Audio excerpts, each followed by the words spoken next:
รงการก่อสร้างทางรถไฟลาวเวียดนามจะเริ่มลงมือก่อสร้างในปี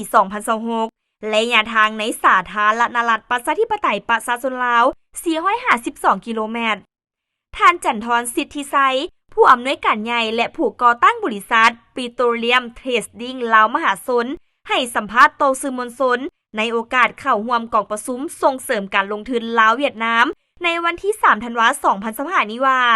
โครงการก่อสร้างทางรถไฟลาวเวียดนามระหว่างนครหลวงเวียงจันทน์หาแขวงอุ้งอิงเป็นโครงการที่สอดคล้องกับนโยบายของ2 ภาค 2 รัฐบาลลาวเวียดนามว่าด้วยการยกสูงพัวพันการร่วมมือด้านเศรษฐกิจการค้า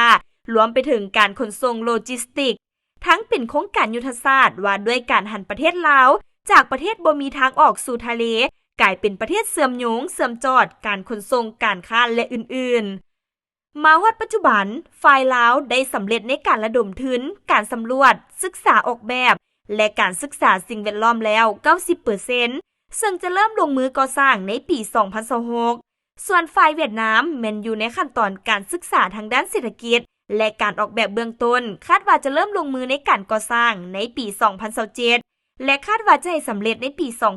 2030 สำหรับการลงทุนเฉพาะนครหลวงเวียงจันทน์หาทางเรือวุ้งอางแขวงฮาติงสาธารณรัฐสังคมนิยมเวียดนามมูลค่าประมาณ 6.6 ตื้อดอลลาร์สหรัฐโครงการมีระยะทางทั้งหมดในสาธารณรัฐประชาธิปไตยประชาชนลาว 452 กิโลเมตรแบ่งออกเป็น 2 เส้นทางคือ 1. เส้นทางที่ 1 จากเมืองท่าแขกหาชายแดนลาวเวียดนามมีความยาว 139.19 กิโลเมตร 2. เส้นทางที่ 2 แต่นครหลวงเวียงจันทน์หาเมืองท่าแขกแขวงคำมวนความยาว 312.81 กิโลเมตรส่วนเส้นทางของโครงการในภาคสาธารณรัฐสังคมนิยมเวียดนามยาวประมาณ 119 กิโลเมตร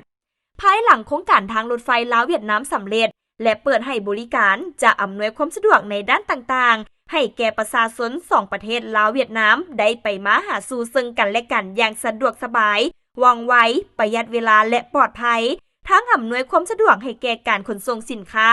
ระหว่างลาวเวียดนามตื่มอีกพร้อมนี้เส้นทางรถไฟลาวเวียดนามยังจะประกอบส่วนหัดแน่นสายพัวพันมิตรภาพความสามัคคีแบบพิเศษและการร่วมมือรอบด้านระหว่าง2 ภาค 2 รัฐและประชาชน2 ชาติลาวเวียดนามลาวให้ได้รับการพัฒนา